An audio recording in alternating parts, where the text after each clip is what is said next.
Transcription number 100.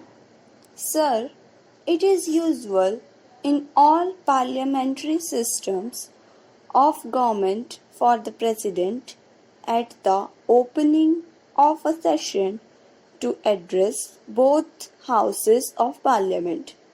It has been criticized as being merely a narration of facts which have happened during the past years, but that is usual thing, as honorable members know, which happens in most of the parliaments which work under parliamentary systems of government.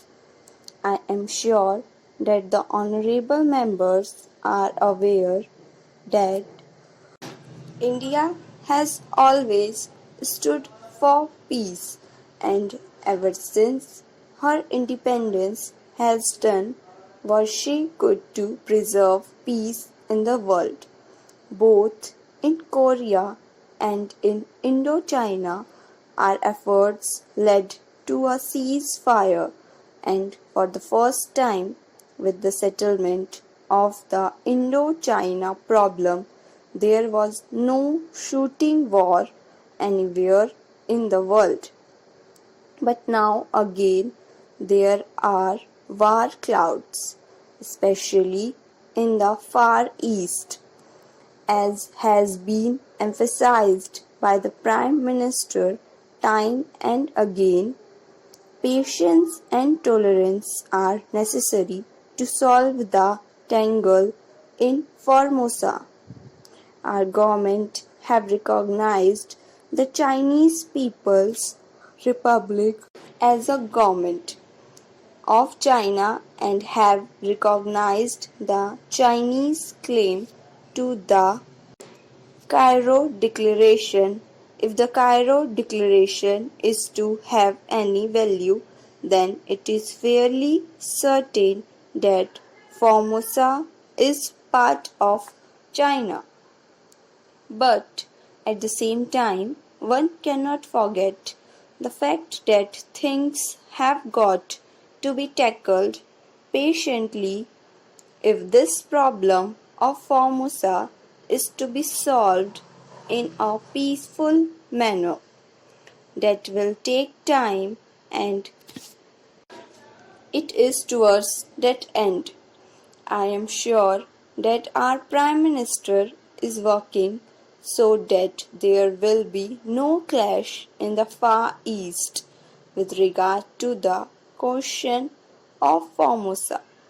This has been prominently mentioned in the address of the President. We hope that patience will be exercised by both the sides to solve this question, and there will be no incident which might lead to serious consequences. Our agreement with China on Tibet, which formed the basis of the joint statement by China's and our prime ministers regarding Panchshila, must form the main principle through which international tension can be eased and finally peace established. I am glad, sir, that recently the King of Laos has accepted the idea of the 5 principles put forward in this declaration. It is usual in the present time of atomic age to talk about the dangers of the use of atom for warlike purposes. The question is whether the new instrument in the hands of men is going to be used for the benefit of humanity or for the best destruction of humanity and human civilization. As we know it today, both the United States and the Union of Soviet Socialist Republics possess atomic weapons, and the United Kingdom government has now planned to manufacture hydrogen bombs for their security. As the Prime Minister has pointed out time and again, our country is not interested in the production of atomic weapons, but we are immensely interested in the use of atomic energy for peaceful purposes. There is no doubt whatever that in the interest of human civilization, these weapons should not only be banned but destroyed. The question is, who is going to take the risk? There have been appeals that as the USA was the first nation to manufacture these dangerous weapons and use them, therefore, they should set an example by destroying the bombs in their possession. Stockpiling of atomic weapons would lead to a dangerous situation, and somebody therefore ought to make a start in the matter of the destruction of these weapons. If moral standards are to be guiding factor, it will be a great help of humanity if this step can be taken, if only there is courage to do so.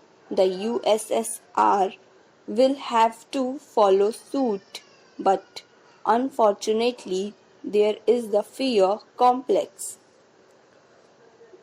Most nations want to protect themselves and want to guard themselves against any surprise attacks by the other side.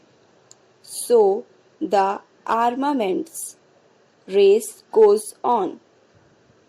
They forget that this mentality and eventually lead to war. They think that negotiations can take place only when one can speak from strength, but they forget that two can play at this game. So long as this view is held, the armament race will go on and tension must certainly increase. The conference, which meets in London in a few days' time on disarmament, I hope, will find a solution.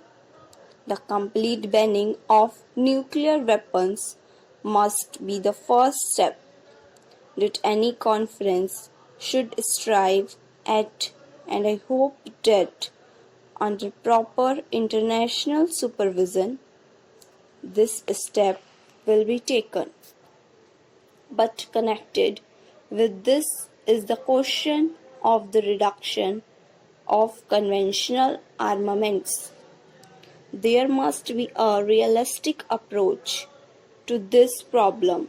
The USSR today possesses so much strength that it should be the first to agree to reduce its land army in the interest of the good relations that should exist between nations. One hopes that it will understand this position and take steps to get this done. I am glad that the Atomic Energy Commission of the United Nations has recognized that India has a part to play in this field and has asked our leading nuclear scientist, Dr. Bhabha, to preside over the conference proposed to be held at Geneva. the USSR has promised to show how she has been able to set up a nuclear plant producing electric power. But great steps have been taken in this connection also in the UK, and the recent report on atomic power, placed as a white paper before the House of Commons, shows that by about 1980 there will be about 12 to 13 stations working in various parts of that country to produce electricity and power for peaceful purposes. This is a great step, and our country will benefit by the steps that are being taken because our intention is to use atomic power for peaceful purposes. Thank you.